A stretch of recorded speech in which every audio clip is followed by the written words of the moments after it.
তো বন্ধুরা সবাই কেমন আছো? আশা করি সবাই খুব ভালো আছো। তো এখন বাজে রাত 12টা।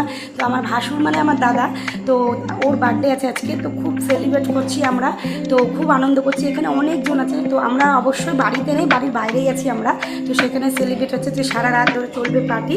তো আজকে তো আমাদের খুব খুব মজার দিন, তো আমরা খুব মজা করছি। তো আমি একটু সব কিছুই শেয়ার করি তোমাদের সাথে, তো তাই জন্য ভাবলাম এটাও শেয়ার করে দিই।